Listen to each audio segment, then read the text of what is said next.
Hi అండి, అందరికీ నమస్కారం. Welcome to Vijay media. ఇప్పుడే అందిన వార్త, ఘోర విమాన ప్రమాదం, 179 మంది ప్రాణాలు గాల్లో. లేటెస్ట్ అప్డేట్ రావడం జరిగింది. సో దానికి సంబంధించిన పూర్తి వివరం చెప్పడం కోసం నేను ఈ వీడియో చేస్తున్నాను. వీడియోని పూర్తిగా చూస్తేనే నేను చెప్పే సమాచారం మీకు బాగా అర్థమవుతుంది. అలాగే వీడియో నచ్చితే వీడియోకి లైక్ ఇచ్చి నన్ను సపోర్ట్ చేయండి. కొత్తగా ఎవరైనా ఛానల్ చూస్తున్నట్లయితే కనుక తప్పకుండా సబ్స్క్రైబ్ చేసుకోండి. అప్పుడే నేను పెట్టే మరిన్ని లేటెస్ట్ అప్డేట్లని నోటిఫికేషన్కి అయితే వస్తాయి. అలాగే వీడియో లైక్ చేయడం వల్ల ఈ వీడియో కొంతమందికి రీచ్ అయ్యి ఇన్ఫర్మేషన్ మరికొంతమందికి అయితే రీచ్ అవుతుంది. సో లేట్ చేయకుండా ఆ వివరాలు ఏంటో చూద్దాం.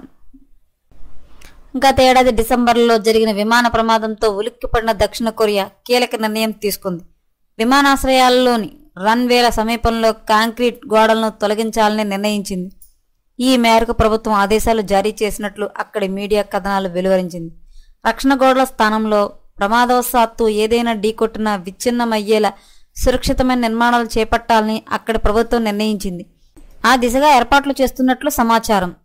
జేజు ఎయిర్ విమానం డిసెంబర్ 29న ముయోన్ ఎయిర్పోర్ట్లో రన్వేపై ల్యాండ్ అవుతూ రక్షణ గోడను ఢీకొట్టిన విషయం తెలిసిందే. ఈ ఘటనలో 179 మంది ప్రాణాలు కోల్పోయారు.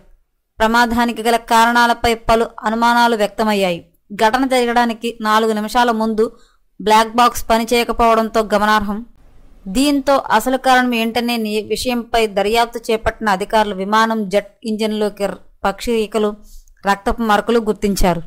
పక్షి ఢీకొట్టడం వల్లే విమానం అదుపు తప్పి ఉండవచ్చని అంచనాకు వచ్చారు. దీనిపై పూర్తిస్థాయి దర్యాప్తు కొనసాగుతుంది. విమానం ప్రమాదానికి గురి కావడానికి 2 నిమిషాల ముందే ఎయిర్ ట్రాఫిక్ కంట్రోల్ సిబ్బంది పైలట్ను హెచ్చరించారు. పక్షి ఢీకొట్టే అవకాశం ఉందని సమాచారం ఇచ్చారు. ఈ క్రమంలో విమానాన్ని అత్యవసర ల్యాండింగ్ చేసేందుకు పైలట్ ప్రయత్నించిన క్రమంలో దుర్ఘటన చోటు చేసుకున్నట్లు అధికారులు అంచనా వేస్తున్నారు. దీనిపై పూర్తి స్థాయి దర్యాప్తు జరుపుతున్నారు. ఎప్పటికప్పుడు మరిన్ని లేటెస్ట్ అప్డేట్ల కోసం మన ఛానల్ తప్పకుండా సబ్స్క్రైబ్ చేసుకోండి. Thanks for watching.